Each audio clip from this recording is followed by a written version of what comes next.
আসসালামু আলাইকুম। একরামুল মুসলিমিন হইতে পড়াচ্ছে 345। হযরত আবু উমার রাদিয়াল্লাহু হইতে বর্ণিত আছে যে রাসূলুল্লাহ সাল্লাল্লাহু আলাইহি ওয়াসাল্লাম ইরশাদ করিয়াছেন, যে ব্যক্তি মিথ্যা কসম খায়া কোনো মুসলমানের কোনো হক লইল, আল্লাহ তাআলা এইরূপ ব্যক্তির জন্য দুদক অধিক করিয়া দিয়াছেন এবং জান্নাতে তাহার জন্য হারাম করিয়া দিয়াছেন। এক ব্যক্তি জিজ্ঞাসা করিল, ইয়া রাসূলুল্লাহ, যদিও উহা কোনো সামান্য জিনিসও হয়, তবুও কি এই শাস্তি হইবে? তিনি ইরশাদ করেন, যদিও পিলু গাছের একটি ডালও হয়। মুসলিম 346। হযরত আব্দুল্লাহ ইবনে ওমর রাদিয়াল্লাহু বর্ণনা করেন যে নবী করিম সাল্লাল্লাহু আলাইহি ওয়াসাল্লাম ইরশাদ করিয়াছেন, যে ব্যক্তি সামান্য জমিনও অন্যায়ভাবে লইয়া লয়, কিয়ামতের দিন তাহাকে এই জমিনের কারণে 7 তবক জমিন পর্যন্ত ধসায় দেওয়া হইবে। বুখারী 347। হযরত ইমরান ইবনে হুসাইন রাদিয়াল্লাহু হইতে বর্ণিত আছে যে নবী করিম সাল্লাল্লাহু আলাইহি ওয়াসাল্লাম ইরশাদ করিয়াছেন, যে ব্যক্তি লুণ্ঠন করিল সে আমাদের অন্তর্ভুক্ত নয়। তিরমিজি 348। হযরত আবু যর রাদিয়াল্লাহু হইতে বর্ণিত আছে যে নবী করিম সাল্লাল্লাহু আলাইহি ওয়াসাল্লাম ইরশাদ করিয়াছেন, তিন ব্যক্তি এইরূপ যে আল্লাহ তাআলা কিয়ামতের দিন না তাদের সহিত কথা বলিবেন, না তাদেরকে রহমতের দৃষ্টিতে দেখিবেন, না তাদেরকে গুনাহ হইতে পবিত্র করিবেন, বরং তাদেরকে যন্ত্রণাদায়ক শাস্তি দিবেন। এই আয়াত রাসূলুল্লাহ সাল্লাল্লাহু আলাইহি ওয়াসাল্লাম তিনবার পড়িলেন। হযরত আবু যর রাদিয়াল্লাহু আরজ করিলেন, এইসব লোক তো অকৃতকার্য হইল এবং ক্ষতির মধ্যে পড়িল। ইয়া রাসূলুল্লাহ, এইসব লোক কারা? তিনি ইরশাদ করিলেন, যারা নিজেদের লুঙ্গি ঢাকনির নিচে লটকায় রাখে, যারা এহসান করিয়া খোঁটা দেয় এবং যারা মিথ্যা কসম খায়া নিজেদের মাল বিক্রয় করে। মুসলিম 349। হযরত আমর ইবনে ইয়াসির রাদিয়াল্লাহু আনহু বর্ণনা করেন যে রাসূলুল্লাহ সাল্লাল্লাহু আলাইহি ওয়াসাল্লাম ইরশাদ করিয়াছেন, যে মনিব নিজের গোলামকে অন্যায়ভাবে মারপিট করিবে, কিয়ামতের দিন তাহার নিকট হইতে বদলা লইয়া হইবে। তাবরানী ফায়দা কর্মচারীদের মারপিট করাও এই ধমকির মধ্যে দাখিল রইয়াছে। মারজুল হাদিস মুসলমানদের পারস্পরিক মতবিরোধকে দূর করা। কোরআনের আয়াত, আল্লাহ তাআলার ইরশাদ, এবং তোমরা সকলে মিলিয়া আল্লাহ তাআলার রশি দিনকে মজবুতভাবে ধরিয়া রাখো এবং পরস্পর মতবিরোধ করিও না। আল ইমরান হাদিস শরীফ 350। হযরত আবু হুরায়রা রাদিয়াল্লাহু আনহু বর্ণনা করেন যে রাসূলুল্লাহ সাল্লাল্লাহু আলাইহি ওয়াসাল্লাম ইরশাদ করিয়াছেন, আমি কি তোমাদিগকে নামাজ, রোজা, সদকা, খয়রাত হইতে উত্তম অথবা জিনিস বলিয়া দিব না? সাহাবা রাদিয়াল্লাহু আরজ করিলেন, অবশ্যই ইরশাদ করুন। তিনি ইরশাদ করেন, পরস্পর একতা সর্বাপেক্ষা শ্রেষ্ঠ, কেননা পরস্পর মত ঐক্য দিনকে মন্ডাইয়া দেয়। যে অর্থাৎ যেমন খুদ দ্বারা মাথার চুল একেবারে পরিষ্কার হইয়া যায়, তদুরূপ পরস্পর লড়াই ঝগড়ার দ্বারা দিন খতম হইয়া যায়। তিরমিজি 351। হযরত হুমায়দ ইবনে আব্দুর রহমান আপন মা রাদিয়াল্লাহু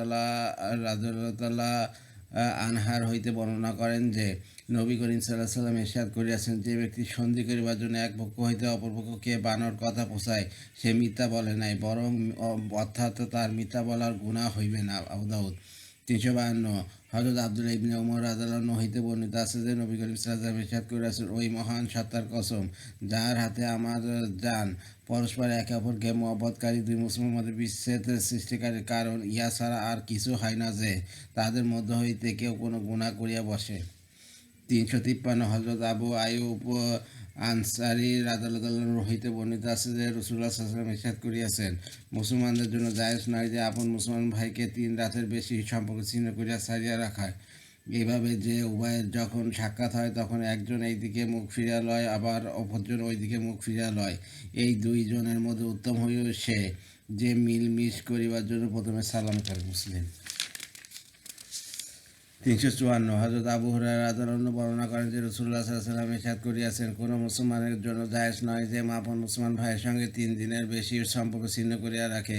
যে ব্যক্তি 3 দিনের বেশি সম্পর্ক ছিন্ন করিয়া রাখিল এবং এই অবস্থায় মৃত্যুবরণ করে, সে জাহান্নামে যাইবে। আবু দাউদ 355। হযরত আবু হুরায়রা রাদিয়াল্লাহু আনহু হইতে বর্ণিত আছে যে নবী করিম সাল্লাল্লাহু আলাইহি ওয়াসাল্লাম ইরশাদ করিয়াছেন, মুমিনের জন্য জায়েজ নয় যে আপন মুসলমান ভাইকে সম্পর্ক ছিন্ন করিয়া 3 দিনের বেশি ছাড়িয়া রাখে।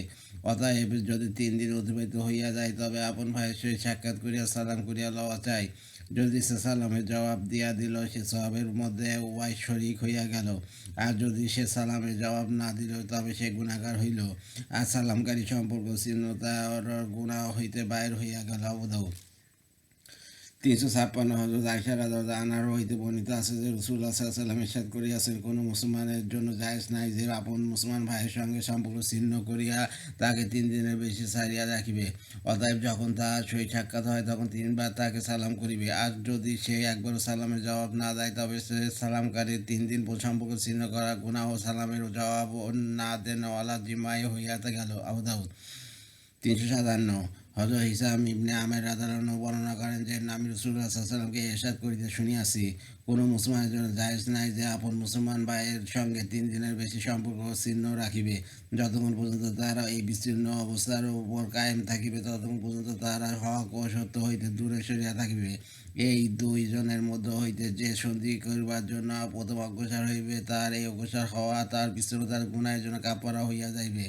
অথবা যদি এই অগ্রগামী ব্যক্তি সালাম করে ও দ্বিতীয় ব্যক্তি সালাম কবুল না করে অর্থাৎ জবাব না দেয় তবে সালামকারীকে ফেরেশতাগণ জবাব দিবে আর দ্বিতীয় ব্যক্তিকে শয়তান জবাব দিবে। যদি সেই পূর্ব বিচ্ছিন্ন অবস্থায় দুজন মারা যায় তবে না জান্নাতে দাখিল হইবে না জান্নাতে একত্র হইবে। ইবনে হিব্বান। 358 হযরত ফাদালা ও ইবনে ওয়াইদ রাদিয়াল্লাহু হইতে বর্ণিত আছে যে রাসূলুল্লাহ সাল্লাল্লাহু আলাইহি ওয়াসাল্লাম ইরশাদ করিয়াছেন, যে ব্যক্তি আপন মুসলমান ভাইয়ের সঙ্গে 3 দিনের বেশি সম্পর্ক ছিন্ন রাখিবে, যদি এই অবস্থায় মারা গেল তবে সে জাহান্নামে যাইবে। কিন্তু আল্লাহ তাআলা আপন রহমতে যদি তার সাহায্য করেন তবে দোজখ হইতে বাঁচিয়া যাইবে। তাবরানী। 359 হযরত আবু খিরাস সুলামি রাদিয়াল্লাহু আনহু হইতে বর্ণিত আছে যে তিনি রাসূলুল্লাহ সাল্লাল্লাহু আলাইহি ওয়াসাল্লামকে ইরশাদ করিতে শুনিয়াছেন, যে ব্যক্তি অসন্তুষ্টির কারণে আপন মুসলমান ভাইয়ের সঙ্গে 1 বছর পর্যন্ত মিলামেশা ছাড়িয়া রাখিল সে যেন তাহাকে খুন করিল। অর্থাৎ পুরা বছর সম্পর্ক ছিন্ন রাখার গুনাহ এবং অন্যায়ভাবে হত্যা করার গুনাহ কাছাকাছি। আবু দাউদ।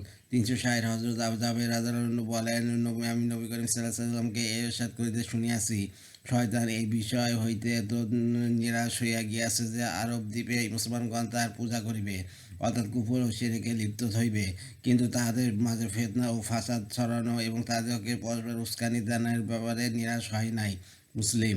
361 হযরত আবু হুরায়রা রাদিয়াল্লাহু আনহু বর্ণনা করেন যে রাসূলুল্লাহ সাল্লাল্লাহু আলাইহি ওয়াসাল্লাম ইরশাদ করিয়াছেন, প্রত্যেক সোম ও বৃহস্পতিবারে আল্লাহ তাআলার সম্মুখে বান্দাদের আমল পেশ করা হয়। আল্লাহ তাআলা ওই দিন প্রত্যেক ওই ব্যক্তিকে যে আল্লাহ তাআলার সহিত কাউকে শরীক না করে মাফ করিয়া দেন। অবশ্যই ওই ব্যক্তি এই মাফ হইতে বঞ্চিত থাকে যার কোনো মুসলমান ভাইয়ের সহিত শত্রুতা থাকে। আল্লাহ তাআলার পক্ষ হইতে ফেরেশতাদেরকে বলা হইবে, এই দুইজনকে বাদ রাখিয়া দাও যতক্ষণ পর্যন্ত তারা পরস্পর সন্ধি ও নিষ্পত্তি না করিয়া লয়। এই দুজনকে বাদ রাখিয়া দাও যতক্ষণ পর্যন্ত তারা পরস্পর সন্ধি ও নিষ্পত্তি না করিয়া লয়। মুসলিম।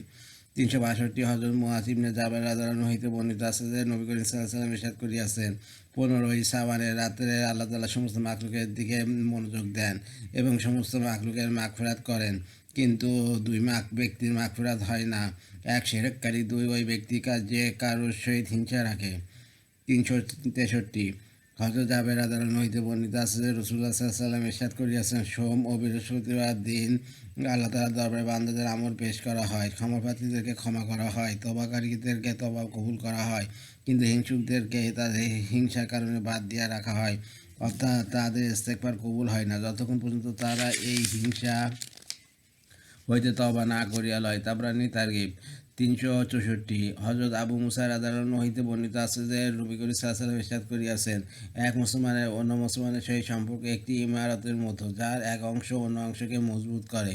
অথবা রাসূলুল্লাহ সাল্লাল্লাহু আলাইহি ওয়াসাল্লাম এক হাতের আঙ্গুলসমূহ অপর হাতের আঙ্গুলসমূহের মধ্যে ঢুকাইলেন এবং উহা দ্বারা এই কথা বুঝাইলেন যে মুসলমানদের এইভাবে পরস্পর একে একজন অপরজনের সহিত জুড়িয়া থাকা চাই এবং একজন অপরজনের জন্য শক্তির ওসিলা হওয়া চাই। বুখারী। 365 হযরত আবু হুরায়রা রাদিয়াল্লাহু আনহু হইতে বর্ণনা করেন যে রাসূলুল্লাহ সাল্লাল্লাহু আলাইহি ওয়াসাল্লাম ইরশাদ করিয়াছেন, যে ব্যক্তি কোনো নারীকে তার স্বামীর বিরুদ্ধে অথবা গোলামকে তার মনিবের বিরুদ্ধে উস্কানি দেয় সে আমাদের মধ্য হইতে নয়। আবু দাউদ। 366 হযরত জুবাইর ইবনে আইম রাদিয়াল্লাহু আনহু হইতে বর্ণিত আছে যে নবী করিম সাল্লাল্লাহু আলাইহি ওয়াসাল্লাম ইরশাদ করিয়াছেন, তোমাদের পূর্ববর্তী উম্মতগণদের রোগ তোমাদের মধ্যে ঢুকিয়া গিয়াছে। ওই রোগ হইল হিংসা বীর্য যা মুণ্ডাইয়া দেয়। আমি উহা বলি না যে মাথা মুণ্ডাইয়া দেয়, বরং উহা দিনকে মুণ্ডাইয়া সাফ করিয়া দেয়, অর্থাৎ এই রোগের কারণে মানুষের সচরিত বরবাদ হইয়া যায়। তিরমিজি। 367 হযরত আতা ইবনে আবদুল্লাহ খোরাসানী রহমতুল্লাহ হইতে বর্ণিত আছে যে নবী করিম রাসূলুল্লাহ সাল্লাল্লাহু আলাইহি ওয়াসাল্লাম ইরশাদ করিয়াছেন, তোমরা পরস্পর মুসাফা করো, উহা দ্বারা হিংসা খতম হইয়া যায়। পরস্পর একে অপরকে হাদিয়া দাও, উহা দ্বারা পরস্পর মহব্বত পয়দা হয় ও দুশমনী দূর হয়। মাত্তা ইমাম মালিক।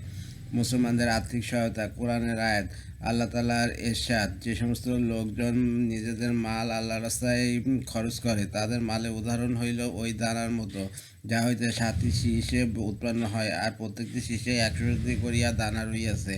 আর আল্লাহ তাআলা যাকে চান তার মাল বাড়িয়া দেন। আল্লাহ তাআলা মহান দাতা ও মহাজ্ঞানী। বাকারা। এই যে আমার মোন্তাকাব হাদিস একরামুল মুসলিম পর্যন্ত পড়া হলো। আমার ইউটিউব চ্যানেল রিপন কোরাস, ওইটাকে আপনার সাবস্ক্রাইব করবেন, লাইক কমেন্ট শেয়ার দেবেন আমার ভিডিওতে, এতে আমি উৎসাহিত হই। রিপন কোরাস হচ্ছে আমার ফেসবুক পেজ, ওইটাকে আপনার ফলোতে রাখবেন। সবাই ভালো থাকবেন, সুস্থ থাকবেন এবং স্বাভাবিক থাকবেন। আল্লাহ হাফিজ।